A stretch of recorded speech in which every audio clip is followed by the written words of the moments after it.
you thinking about moving to Vancouver but not sure if you can afford it? Well, let's find out together in this video. My name is Isabelle. I'm a local realtor here in Vancouver, and I made the move a couple years ago from Montreal. So I went through the same exact steps as you, did a bunch of research online, and looked at a bunch of YouTube videos. So today in this video, I will be breaking down the cost of living in Vancouver when it comes to groceries, housing, entertainment, and transportation. Before we get started, make sure to click the subscribe button down below to see more videos about the Vancouver life. So let's start off with housing, since it's probably the first thing that you want to know. So when it comes to rentals are pretty expensive here in Vancouver compared to other cities in Canada. I'm just going to be honest. Let's break it down. A one bedroom will cost you around $2,700 to $3,000. A two bedroom will cost you around $4,000, and a 3 to 4 bedroom will cost you around $5,000 to $7,500. And this usually will be in a duplex or a house. So if this is out of your budget, don't you worry. There are a few ways that you can find rentals for about 20 to 30% less than the prices I just mentioned. So the first one would be obviously to move a bit further away from Vancouver. So cities such as Coquitlam, Langley, Surrey. There are a bunch of places that you can find properties for about 20 to 30% less. So a second option for you would be to find a roommate. So a lot of people in Vancouver are looking for roommates, and the best way to find one would be on Facebook.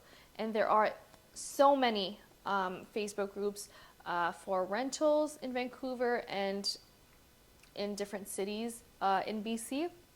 So definitely check those groups out. The third option would be to rent out a basement suite. So basement suites are very popular in Vancouver.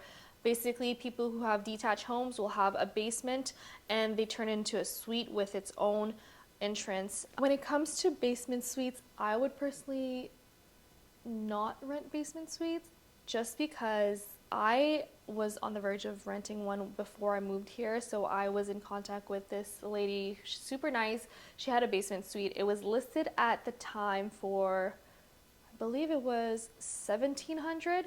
So I thought it was a pretty good deal because I was looking at other properties, and at the time the rentals were going for about $2,000, $1,800, you know. So I saw this one for $1,700, and I thought to myself, oh, let me just check it out.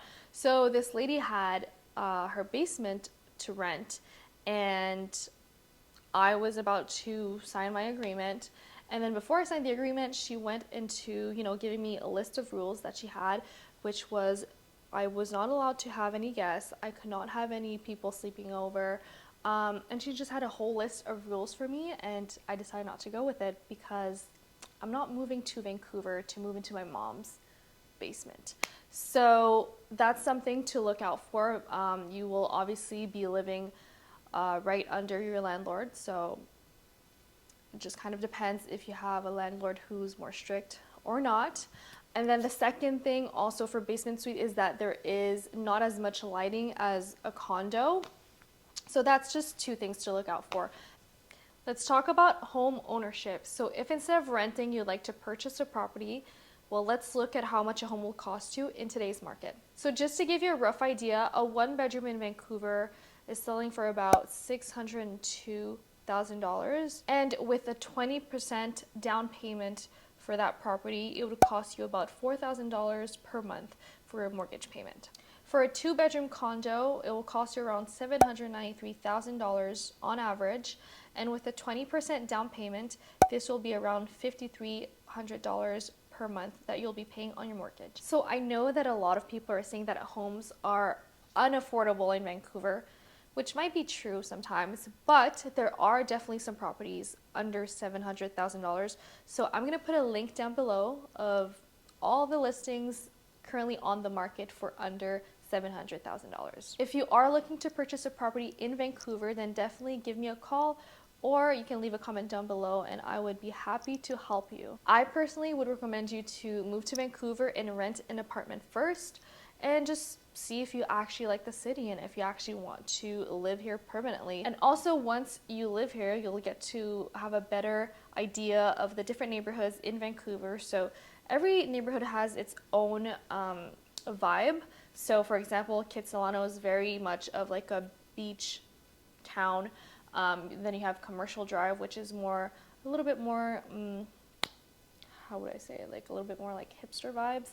And then you have Mount Pleasant, which is more kind of like young couples, family, you know. So it just gives you an idea of what you're looking for your actual home that you'd be purchasing.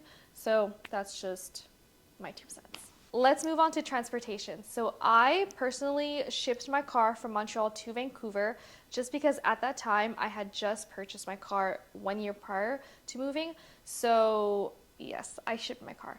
And so I went with a company called Hanson's, and it cost me around $1,200 to ship the car. So that's not too bad.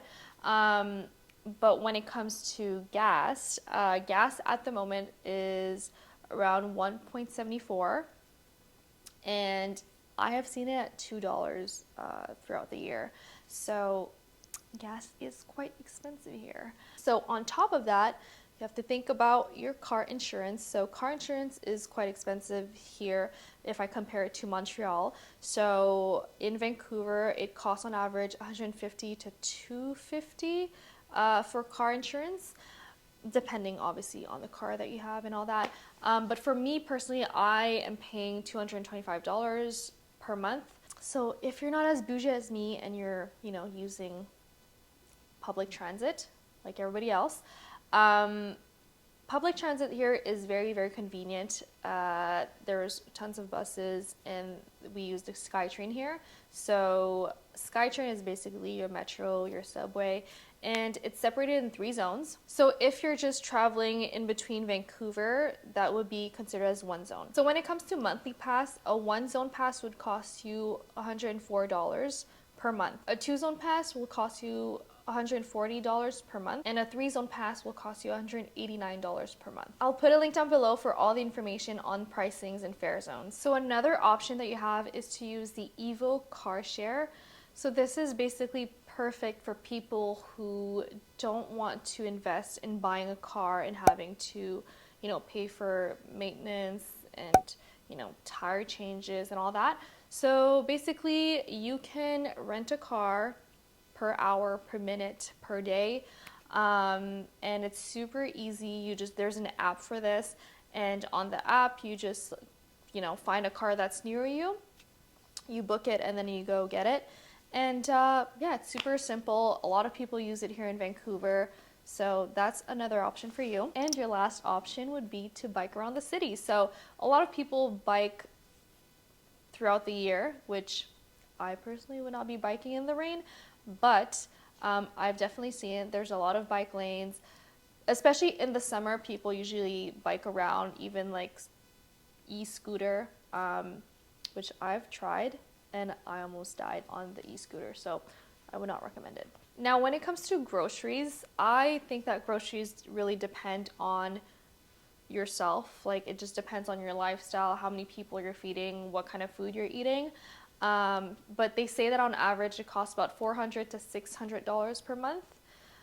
And for me personally, for me and my partner, it costs us about $500 per month. But, you know, that's kind of, it's hard to tell. So since it's hard to tell for everyone, I wanted to just go through a few produces that I think most households have. So let's start off with chicken. So a whole chicken will cost you $18. A 2-liter milk will cost you $4.69. A dozen eggs will cost you $4.15. Bananas will be around 35 cents each, and tomatoes will be 60 cents each. I hope that was helpful. So of course there are some groceries that will be a bit cheaper than others. So we have, for example, Buy Low, we have No Frills, and we have Superstore, which are definitely a bit cheaper than, for example, Save on Foods and Safeway. Lastly, let's cover entertainment, because obviously you're not moving to Vancouver to live a boring life. So when it comes to restaurants, I love eating out, so that is a form of entertainment for me. But when it comes to restaurants, I would say that on average a meal will cost you around $20 to $30, and that does not include drinks, appetizers, or any of that. So drinks, I would say, would cost about $15 per drink, and you know, if we want to get into it, a shot will probably cost you around $10. That's on average, of course. And then another form of entertainment would be going to the movies. So a movie ticket will cost you $15. Yep. Obviously, Vancouver has so much to offer when it comes to nature, so there's definitely a lot of things you can do for free. I think especially in the summer, but going on hikes, going for walks around the seawall, going to Granville Island, going to Stanley Park. So there's definitely a lot of things that you can do that will cost you $0. So I hope this video was helpful, and if there is anything I did not talk about in this video, make sure to comment down below and I'd be happy to answer any questions you may have. So until next time.